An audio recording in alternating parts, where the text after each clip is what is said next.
Hey guys, what's going on? Chris Rangel here for JR Cigars. We're here with another episode of Industry Insider.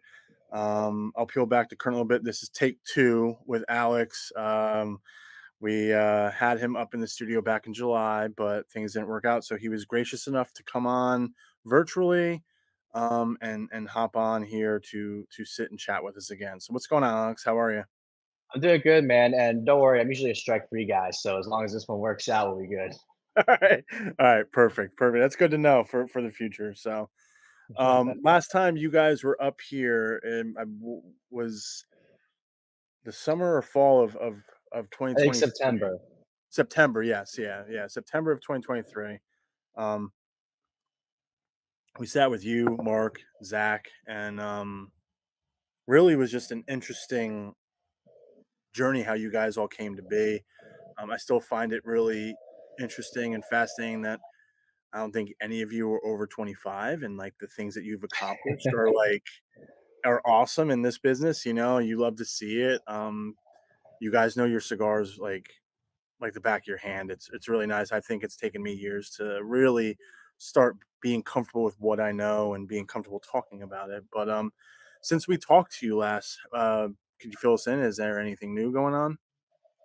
Yeah, absolutely. Well, Zach and I are both 25 now, so we're at that mark officially. Awesome. Mark is 29 now, but yeah, I mean, a Oh couple of man, three young guys decided to jump into one of the most complicated industries for sure.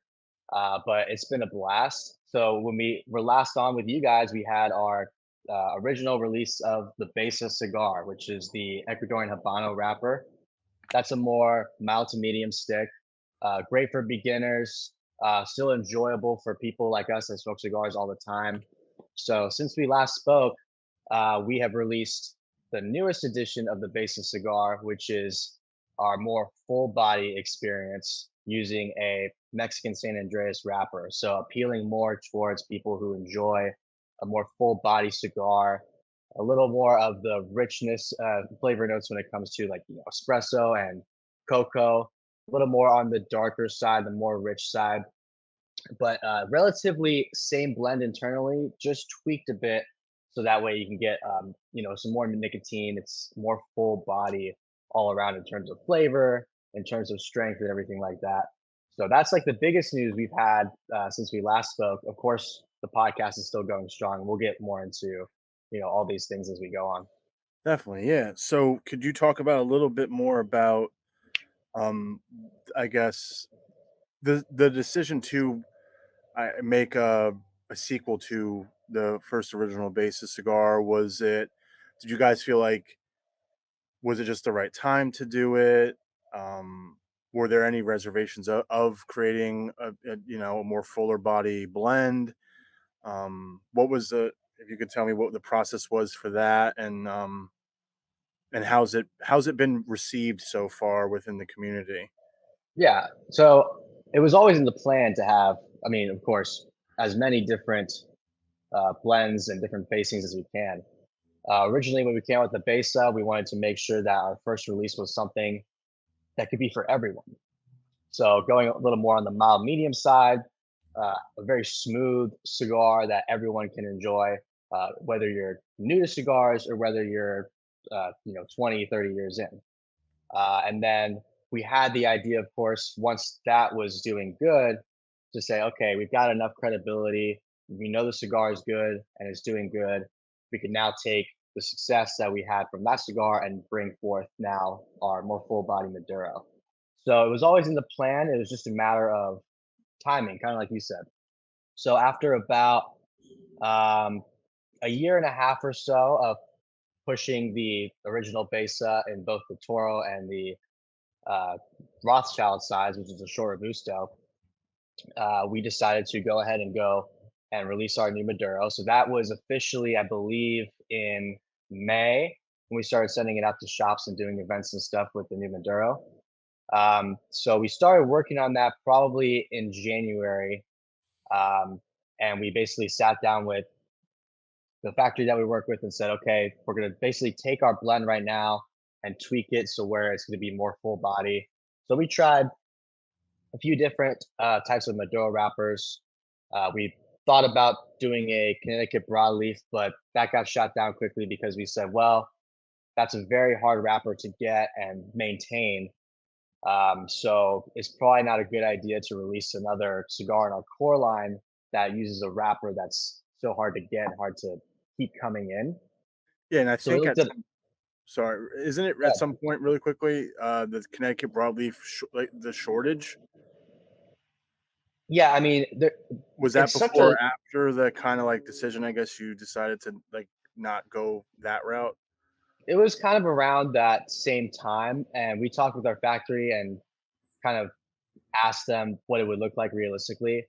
And they said that it was kind of hit or miss depending on how successful the cigar is too. So I mean, if we do really good with that cigar, we run the risk of maybe not getting the Connecticut broadleaf as quickly. So we thought to maybe put that on the back burner. Maybe we'll see one in the future. But yeah, so we didn't really want to run the risk of that. And two, there's plenty of other great Maduro wrappers we could use. We did try a Ecuadorian Habano Maduro version, and that cigar was really good, but we were looking to bring just a little more spice to that cigar. So we ended up going with a Mexican San Andreas wrapper. And conveniently around that same time, more and more people were either using the wrapper or getting more familiar with the wrapper. A lot of people, especially now when I tell them it's made with a Mexican San Andreas wrapper, their eyes light up. They're like, oh, that's my favorite wrapper. And I Yeah. love that. So we thought that it was a good decision for a few reasons. One, it's not going to be on back order or anything like that. There's plenty of supply right now, and two, it's definitely a favorite wrapper amongst the target audience for that cigar, which is people that like more full body stuff, that smoke cigars all the time. So it kind of just came into that direction. We tried the cigar, the final edition, which we have now, and everything was perfect. The construction was still the same, and the experience was just elevated a little more to please that sort of audience. Have you seen because I think maybe a common cigar smoker may not fully grasp how, if you're a fan of medium-bodied cigars versus full body, I feel like there are 2 different groups, so to speak. Maybe not, maybe I'm wrong, but have you guys gained a little bit more like, not like a different, like, not different group of smokers joining you, but did you see a difference in people trying the more fuller body blend and then going back to the other one? Like that, like did you have a group of people or fans or whomever be like their first cigar they smoked was the more fuller body one and they got hooked and then they went back? Have you guys experienced anything like that yet? Or Yeah, we've talked to a few people, whether it's at an event we did or one of the shops that sells Besa. Um, the Maduro was the hook. It's like, oh, I love Maduro. I love the full body cigars. I'll try one of those. And then out of curiosity, they say, I'll try the Habano too. And a lot of the feedback that we get is it's still got, if you smoke the Maduro and then go to the Habano, which is going to be, more mild, there's still a lot of flavor on that cigar. So they're able to still enjoy it. And we try to keep the cigars smooth when you smoke it, and we don't want too much of an aftertaste when you smoke either cigar. So you can smoke the Maduro and then switch to the Habano and still, taste all the flavors and still enjoy that cigar. So yeah, we've had a few people go through that experience. Most of the time, it's either they'll smoke the Maduro or they'll smoke the Habano, and then we have a few people in the middle that do just go back and forth depending on their mood. And that's like me. I choose the cigar when it comes to what body or what wrapper, just based on my mood. Like in the morning, usually it's gonna be a Connecticut that's more mild medium. Towards the end of the night, I'll go for the base of Maduro, something more full body. So I would say that there are kind of answer your question too. There are different groups of cigar smokers in terms of strength. You have the people that are diehard full body, people that only want to do mild, but people like me, there's quite a few of us where we just go back and forth depending on what the mood is. yeah, man, I mean, I don't know. I think I'm I'm still so new to cigars. Like I've only been doing this for 5 years. I'll if one of my coworkers hands me a cigar, to like, you should try this. I'm not like I don't think I have to smoke a full body or medium body at a certain time of day. I think it really is depending on what I'm in the mood for. I don't think, like, if I'll smoke a full body cigar at 10 in the morning because I know, like, my tolerance has gone up since working, Mhm. and I'll have a coffee. So I think there's always like a nice balance. I guess I wouldn't want to smoke a heavier cigar right after like a heavier lunch, right? That would be, I guess, my one little I guess, caveat towards it. Um, Moving on, I would love to hear, if you could speak for the guys as well. What has been the most eye-opening experience when blending a cigar or working with a factory? I would just love to kind of hear your thoughts on that, because that's another thing for me where um, it's something that's in the cigar world that I don't think a lot of people get to really know about, right? Unless if you go on a factory tour in person. Mhm. But how has that been, like, the experience of doing that? If you could talk for yourself as well as like Zach and Mark. Yeah. Yeah, I think we've been throughout this whole experience since we started, we've been very fortunate enough to work with great people on the manufacturing side, people that really understand what we are looking for. I think the biggest thing is if you have a specific vision of what you want, it's definitely easier to achieve that vision because you can work with the people manufacturing the cigar and say, listen, this is what I'm looking for. I think we should use this type of wrapper, this type of filler, binder, whatever the case is, and see how that turns out. So we were very fortunate enough to have good insight from ourselves and from the people we're working with to say, okay, I think this is going to work really well. Let's go ahead and try that. And with both cigars, we have the general idea and we say, okay, let's blend this cigar, do 3 or 4 different variations so we can try them and see which one turns out the best. And that helps, if you know what you want, it helps eliminate the trial and error. If you're blending a cigar, there's always going to be trial and error of some sorts. And it's Yeah. just a matter of, are you trying, 10 or 15 different versions of that cigar, or are you narrowing it down to 4 or 5? So the more you can narrow it down, the easier it is to achieve what you're looking for. I think knowing what we know now and being in the industry and talking to so many other great uh, blenders and founders of different cigar companies, there's so many different types of leaves. You could literally make, you know, hundreds of thousands of different cigars using one plant, tobacco. But there's so Yeah. many different variations. You could do almost anything. Um, and I think what was eye opening for us is that depending on where the factory is, depending on how they operate, how long they've been in business for, the timeline for some things can be a lot quicker or it could be a lot longer. And I've talked to people in the industry that have said, yeah, we made this cigar and it took us 6 to 8 months to get all our product in. And a lot of people or other people would say it took us 2 or 3 months to get the product in. So there's so many variables in this industry on the manufacturing side that can determine how quickly things move and how efficiently they move. Yeah, I mean, that's one thing I'm just being more aware of as well. I mean, I think to go back to your comment first about there's so many different leaf variations on a plant. I smoked the H. Upman 175th for the first time in a while 2 weeks ago, and I forgot that's made from like the Medio Tiempo part of the plant, and that sucker's so strong. And then like a week after that, I smoked the 180th H. Upman 180th, and it was more full body, and it wasn't it was good, but it wasn't as smooth as the 175th. So I wonder. I know I think they used Medio Tiempo in that one as well. But it really is interesting how different parts of the plant will give you so many different Hmm. flavors and strength. I guess strength in tobacco and whatnot. And then yeah, going back to the last thing you just said um, with you don't know when production's coming in or when when products are coming in. It could be 2 to 3 months, could be 6 to 8 months.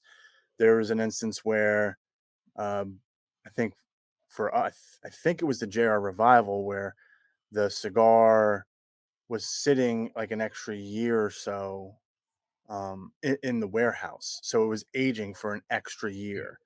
Not on purpose. It was just how Mm. things planned out. So that really determines too a lot on that's another thing I guess you could peel behind the curtain and people don't really know about. Um, so with this new line of Besa, it's been out, you said, since May, correct? Yeah, May 2024. May 2024. Um, do you have plans to do a third line under the name? If you can share any of that, do you guys have a plan? Because it sounds like you said you always had a plan to make another fuller body. So would you go a different route for like under the third line or anything like that? Yeah, there's always a plan in motion, and there's definitely a third cigar that is being at least at the very least talked about. We have the idea for it. I will say, and most people that come to us have the assumption that okay, you have a Habano and a Maduro. Is there going to be a Connecticut next? So I will say that there's going to be some sort of Connecticut wrapper cigar coming out next to kind of help diversify the brand. Um, and that will probably be a slightly different version of Besa in some sort of way, and we'll save that for the release. But there's always a Perfect. plan. I mean, Yeah. we have cigars, concepts of cigars, probably 10 different lines right now. So it's just a matter of working with what we have right now and capitalizing on the success to make these next versions more quickly. How are you able to stay so patient though with that? Like for me, I'm just when I have something in my head I want to create, like I just want to get it out there. I know it's a little bit different. You can't just do that. The thing I've learned over, especially the last year, is how much goes into th- the stuff we're smoking. Like Yeah. I don't think people realize. Like you think about any process. I don't even have to go into that. So I know it's not easy just to make it, but how do you keep your guy like how do you and the guys keep yourselves so I guess like patient because I feel like this is an exciting job to have, Mhm. right? Like one thing I loved about you guys, still love about you guys is just how much fun you guys have with it. And I think there's so many people who are so like just serious in this industry and they want to be that way, that's fine, but you guys really do have fun with it. If you listen to any of your episodes on your podcast, you could tell the funny videos you do on TikTok. So how do you guys keep yourself, I guess, like loose and try not to be like, all right, we got 10 lines like planned out, I want to make these things right now, Mhm. like Yeah. what is there just something you guys follow by, like a mantra or anything, or just like like a mentality behind it? Yeah, I mean, no, you're absolutely right though. We have these 10 different cigars that we want to create. I want to make them right now. Hell, if I had, you know, as much money as Elon Musk, let's say, I'd have 20 different cigars right now. You guys would see this thing Yeah, everywhere. So, I mean, what what we do is we do as much as we can right now. So, for example, we I've designed so many different bands for the future that are locked away. No one's going to see them until they're released. We basically do as much as we can now until the time is right where we can release that product. So whether it's design, whether it's the blend, so we basically work on as much as we can right now. And of course, the podcast keeps us occupied as well. So that's something that yeah. we can consistently do every week, every day. that keeps us busy too. And as far as the cigars themselves go, we're just patient. We stick to what we're doing. We stick to doing what we know works right now, because if it doesn't work now, everything's out the window. Yeah. If we can't sell these cigars, then there's no point in moving forward.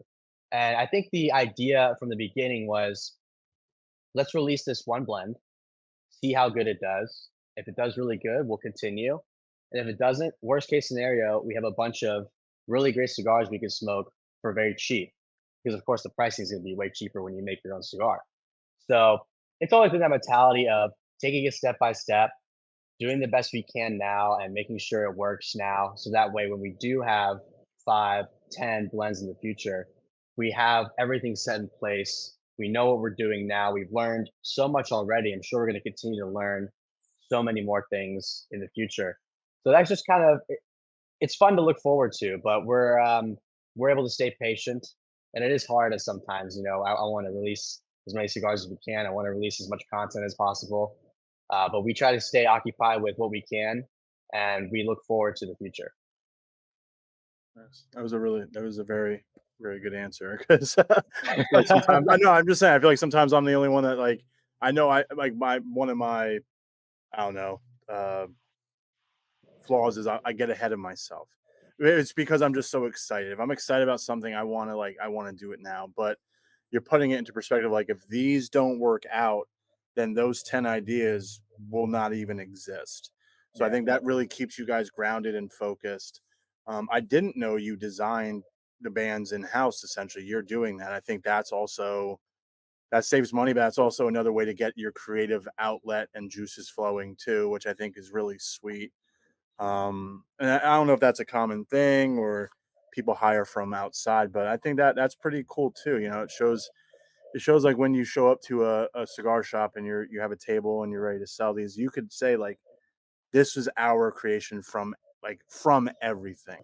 I think when people see and hear that um you do everything yourself, I think people will invest in that more. I don't I just I think they'll invest in creativity and like hardworking people, you know. So Yeah, yeah, uh, you make a good point. I think with talking to a lot of different uh, founders, CEOs, blenders from the industry that do different brands, yeah, a lot of times it's like I got into this industry and I know I wanted to do it, but I can't do, the design work, or I don't know how to do this or this. People have different strengths. Someone might be good at selling the product, but they need help designing it and creating it. So yeah, they will have to outsource. And there are things that we have to outsource for. Obviously, the cigars themselves, and the creation of like the box, let's say. But I have skills in digital design. So I'm able to, like you said, cut the cost down here. Everything's designed in house. And that also saves a headache for communication with someone that's doing it. So if I have an idea, it's a lot easier for me to create it than to have to, let's say, tell you how to design a band. And then you design it in your mind how you think it should be. And I say, no, it's supposed to be like this. yeah. So especially since there's three of us working on the cigar and we all have different strengths and different talents, we're able to work a lot of we're able to do a lot in house for sure, like you said. And that helps cut down time, it helps cut down costs, and it helps make Oh sure yeah. that we are heading in the direction that we want to head in. And whatever we can't do, we find someone that's really good at doing it and we tell them what we want to do, but we also do give them a little leeway to share their expertise, because the worst thing you can do is find a marketer, let's say, and say, "Hey, I want you to market this product, but I want you to do it this, and this way." And they tell you, "Well, I think we should do it this way." If I tell them, "No, like you don't know what you're talking about," that's limiting their capabilities, and that's going to end up limiting your success as well. So you have to be able to let the professionals do what they know best Hmm. in their perspective field. Yeah. That's I think every most things that have been successful in life it has that mentality. It's just like we hired this person for a reason to kind of be the professional and let's do that. And I think for you having a creative design background, um, digital design background, I think that helps. I think that, you see a lot of people, I think they are no longer like one trick ponies. They can do multiple things. And I think that's really, I don't know, I just think that's important, especially when you have your own business like such like you guys do. So I wanted to just backtrack here just a little bit. You mentioned something a while back in this episode about sometimes you could test blend up to 15 different variations of the blend of the cigar, and then you try and narrow it down.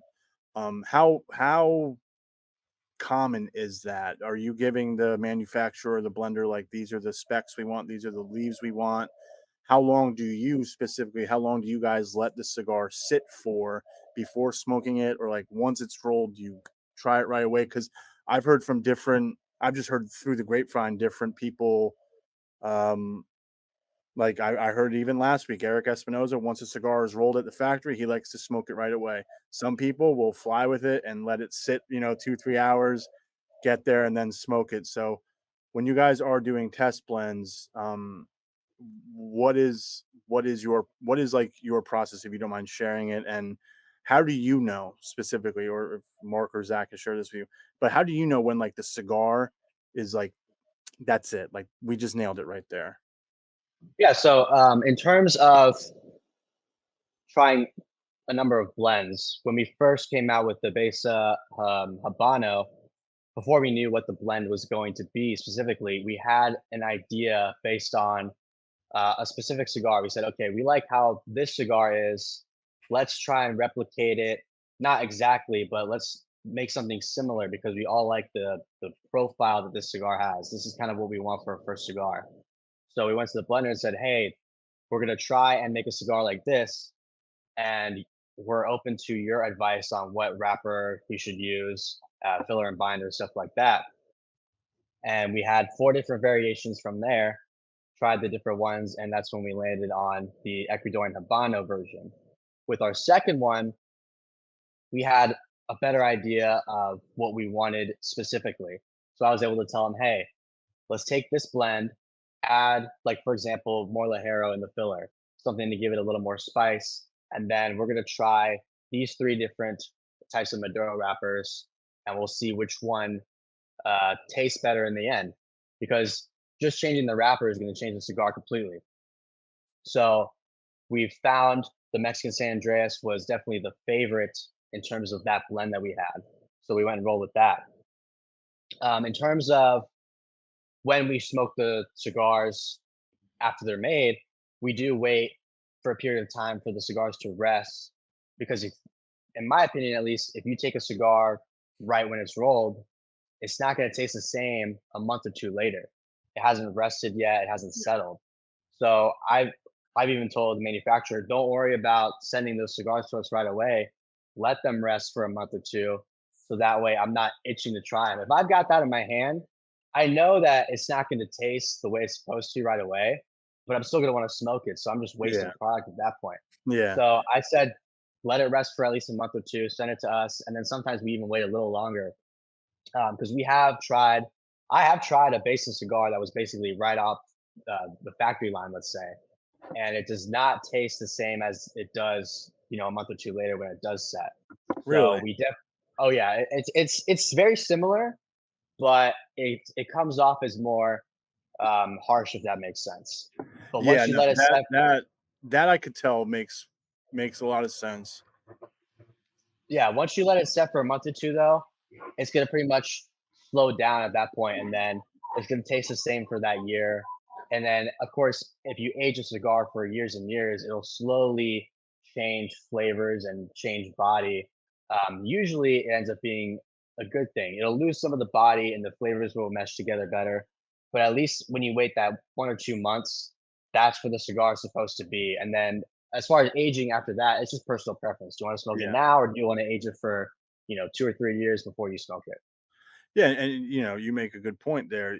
It's not like the consumer is going to the cigar shop and smoking cigars that were just rolled. They've been aging probably who knows how long they've been, unless if there's a specific cigar that's been like this was aged for 5 years, then released. But if it's new product coming out, like like a Crowned Heads that just is churning out cigars, right? And they've probably been aged, but if it's, rolled at the factory, boxed, let it sit for a month or two, you're not smoking that till it's at least aged a few months, and that's the Right. right way to smoke a cigar in my opinion.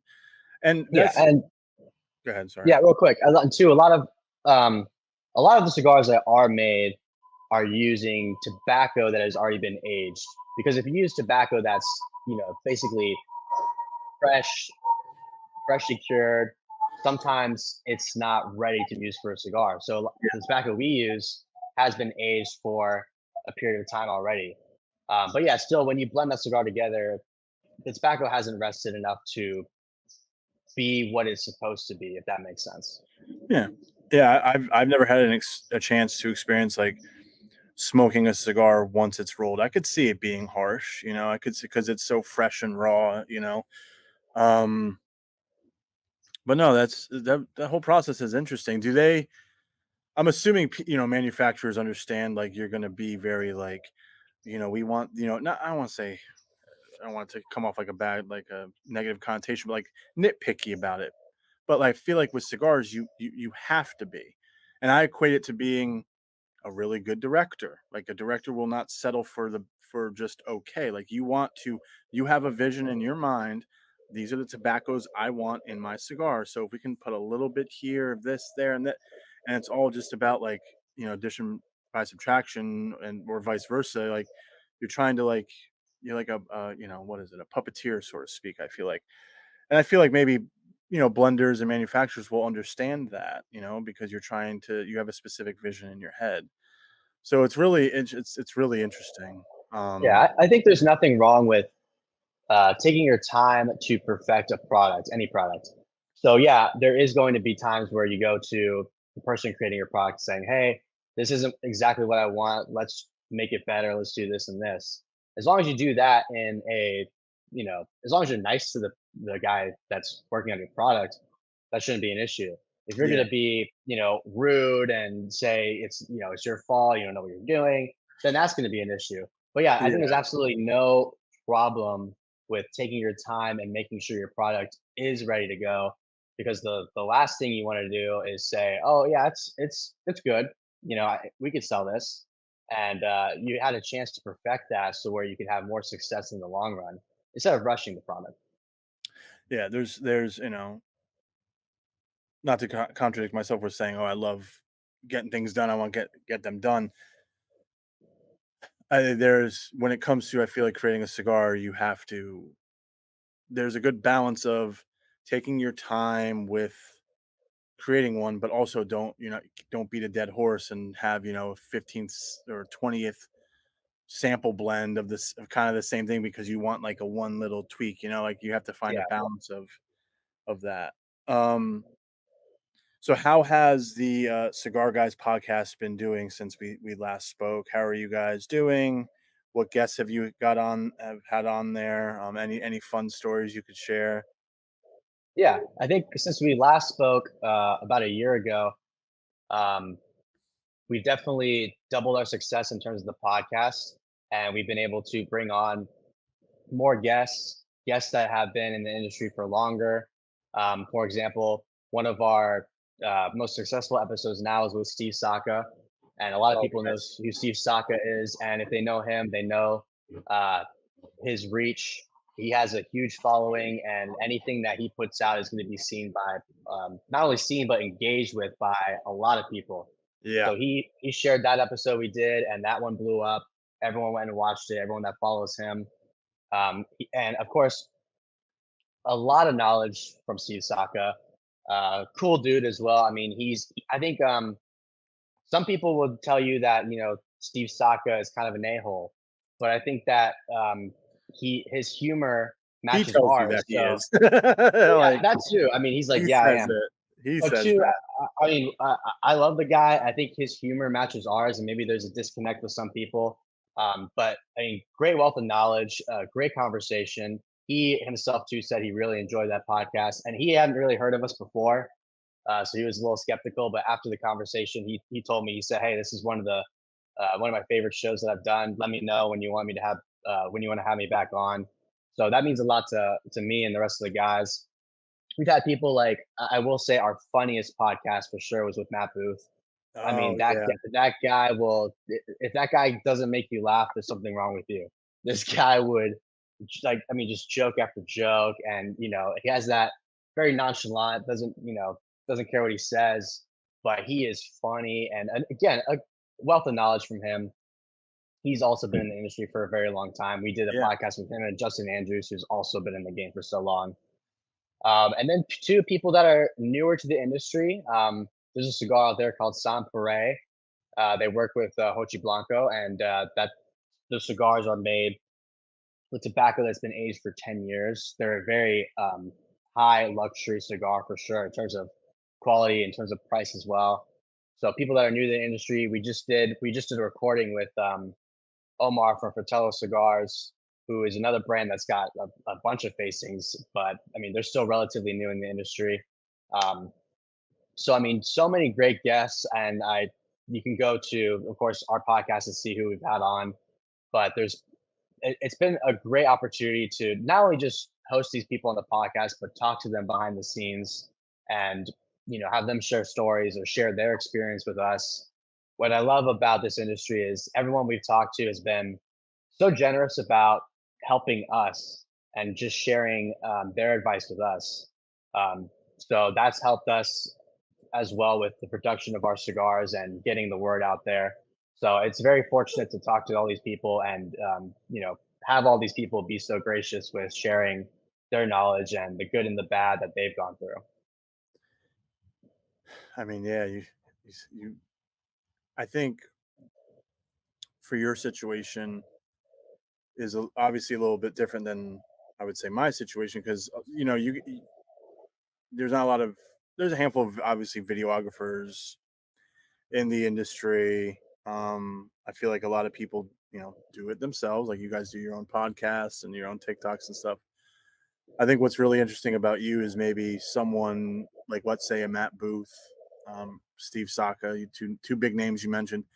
They probably can see themselves in you guys. Specifically, yeah, I would say more Matt Booth because Matt Booth was a young dude coming up with Room 101 back in the, during the cigar boom in the late 90s and early 2000s. And he probably sees a lot of himself in you guys, So I think, you know, this is an industry where people are so willingly, so willingly gracious. Will Mhm. pass them, you sit and you talk with like a Michael Herkotz of Ferio Tego. And I remember we did a podcast with Steve Saka. I don't know, probably I don't know, maybe a year ago, maybe a little bit Yeah, longer than yeah, that. probably a year and a half or something like that. Yeah, and afterwards we went out and we had lunch, and it was just he's an intimidating guy. I feel like because I don't want to sound stupid around someone who makes phenomenal cigars. So I'm always I'll sit back, I'll listen, I'll talk, and I mean, I'll sit back and I'll listen and hear him talk and all that. But just how I don't know, like him giving like our Nick Libretti like his props and flowers about like, hey, you've grown since then, and it's nice to hear that, right? I think it's an industry that's not like none other. I think people are really always willing to listen and guide you in the right direction and give you your props when you do. But also it's an industry where if you do mess up something or misinform something, they'll let you know too. It's Mhm. just the way of the internet. But I think it's also people just trying to be like, hey, like try to inform you. No, Um, yeah, for sure. I think both sides, whether you're the one sharing advice or learning from it, you have to be open to the conversation. We're never gonna, me specifically, all the guys, we're not going to be the guy that says, you don't, I'm going to take the advice as it is. I'm going to listen to you because I don't know everything, especially when it comes to this industry. I'm minuscule compared to these guys. But like Matt Booth, for example, we told him what we're doing with the cigar and how we're starting and how we're doing our outreach. And he told us, uh, good for you guys because the way I did it was not the way I would do it now. So you guys are, ahead of us. Where I was, at your stage, you're a little bit ahead of us in terms of this and this. So it's great to hear reassurance as well. And two, I mean, people that have been in the industry a little longer than us too. We've been able to share advice with them as well, because whether it's design work or whether it's just an idea of how we found something that works, we're able to share with them as well. And they're like, oh, I never thought of it that way. So it's just great to sit down with someone and share ideas together and say, listen, this is what I did that works. And this is what you did that works. And then we kind of work together to help each other out. Because, too, at the end of the day, healthy competition is great, especially in this industry. I would say it's generally across the board healthy competition. There's I some agree. people that might take, but they're a little more hardcore, a little more ruthless, and that's okay. But for the most part, everyone we've talked to has been not intimidated by each other. It's like I stay in my lane, you stay in yours. I have a following, you have a following, and we're not going to get jealous of each other or mad when something happens. So it's just a great industry to be in, and it's a great group of people um, to talk to and just hang out with. Yeah, I mean, I think for the most part, like when you sit down and you talk to, like, for you specifically, when you sit down and you talk to other manufacturers, other cigar companies, you know, you guys have the one thing in, well, you guys have the one thing in common is you love cigars. Yeah, You love making them. So I just think it's a really, like you said, healthy competition is needed, but I think it also keeps you guys like going, because if Matt Booth said that to me, or someone in like the industry said that to me about like, oh, you're kind of ahead of where I was, and you look at the trajectory of his career, you mhm, can't help but feel like, all right, we're doing something right, you know. right. Um, but no, it's and also I'm not just saying this. I don't toot everyone's horn. And I'm not just saying this. You guys are bringing something new and fresh, right? Like, so when JR Cigars first went on TikTok, we were looking up cigar content. Like, you guys were really like the the the the page to kind of like, emulate and mirror yourself off of, because of the things you were doing, right? Well, I'm glad you think that.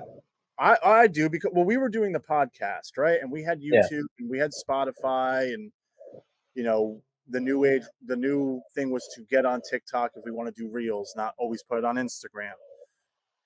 So yeah, you guys, another gentleman, Maduro aficionado, with like the tutorials, things of that. Like, you two are two people I looked at. I was like, all right, like, we need to kind of be not in competition with them, but when you look up cigar content on TikTok, like, I want to be in the same circle as these guys.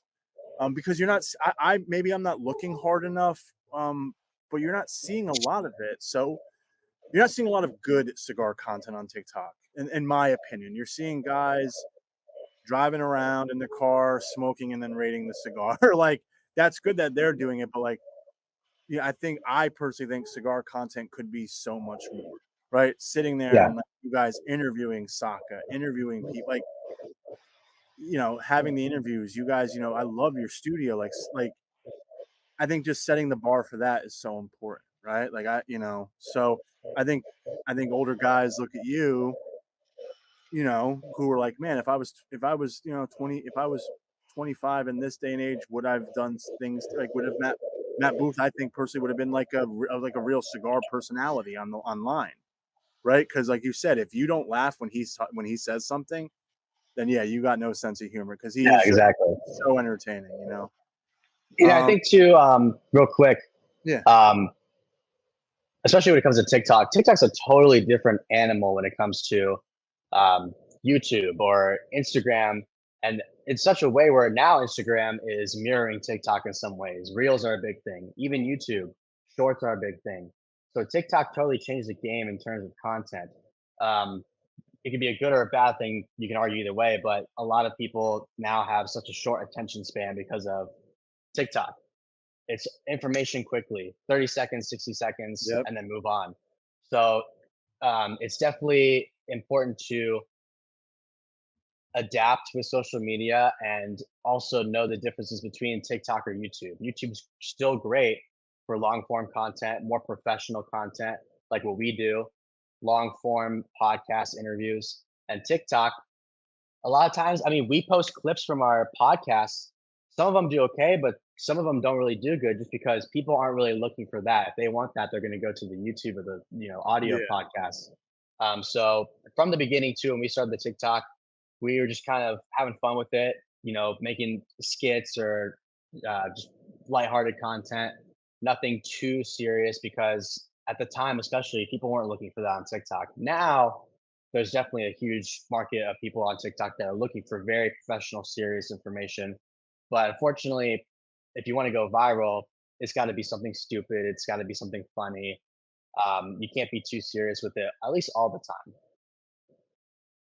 No, I think it's a good mixture. I do think it's a good mixture of what you guys have of skits, comedy, informational. I do agree with you on where we are now. Even like before, like even when I started in 2019 versus now, it was never the thought or the idea to put any short form media together on any site because TikTok wasn't really as popular as it is now back then. Um, so you see that, and it's very interesting. And I think there's a way to make cigars funny and comical without being gimmicky. Um, Mm. and especially with media and cigars, I've written a bunch of articles on it too. Like cigars are always synonymous with winning, with celebrities, with athletes, with stuff like that. So you could always find funny ways to do that. Yeah, I think that you for us, for example, you post the funnier, more lighthearted content. That's what gets people looking at cigars and saying, okay, I don't really know about cigars, but this guy was funny. Let's look into it. And then you can tie in more informational content, and then that same person will say, "Oh, I didn't know that about cigars." Yep. Now they're a little bit more interested. Now they're actually looking into what a cigar truly is. And we've had people say, "Hey, you guys are part of the reason why I did start smoking cigars. So I didn't really know about them, but now I'm looking at you guys. I'm looking at JR Cigars, Cigars.com, whatever, and I'm learning more about cigars. And now it's a hobby of mine." So yeah, it's definitely it's good to mix the two different styles of content together to number one get eyes on you and the cigars, and then number two to help educate people. Yeah, I agree, man. I mean, I think if you provide them with enough of different type of content, they will forever be a fan of you, right? Yeah, Educational, funny podcasts, reviews, things of that nature. Before we let you go, is there anything you would like to share? Anything upcoming for 1102 Cigars, for the Cigar Guys podcast? If there's any events that you guys are going to be at for promoting Besa, please share with us. yeah, for sure. I mean, we're right now we're still a very local brand, so we support a lot of the brick and mortar stores in Orlando. We're slowly expanding to the rest of Florida and eventually the world. But in the meantime, we're I know one event that's set right now is November 29th will be at Blend and Barrel in Sanford. So if you're watching and listening and you're in the Orlando area, come see us that day. We do have plans to go to like PCA and more conventions like that. But if you, of course, follow us on either the Cigar Guys or the Basis Cigar, um, you'll be able to keep in contact with us and see what we're doing. I mean, the podcast and the social media is our best way of informing people that are interested in what we're doing. And informing about Besa and Cigar Guys, but also about other people in the industry.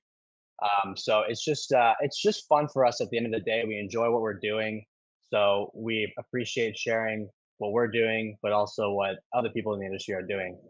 So just go ahead and check out the Cigar Guys on all social media platforms and keep in touch with us, and you'll be able to see what we're doing. I think that we're taking it slow as a brand, as a very new brand, but eventually, like a lot of other brands that you know and love, might start out slow, but eventually there's that point where it takes off, and then you find your niche and you find your way of success. I love that, man. I love it. Thank you again for coming on. Um, I appreciate you. I love seeing what you guys are doing still. Um, here over at JR, we'll definitely keep supporting you any way we can. Guys, please subscribe to the Cigar Guys podcast. Check out their social medias, and if you can, really look into getting a box or two of the Basic cigars. It was really delicious when I smoked it. So, Thank you, Chris. I appreciate you for having me back on. No problem, man. No problem. Until next time, guys, this is Industry Insider with JR Cigars, and we will talk to you soon. Thank you.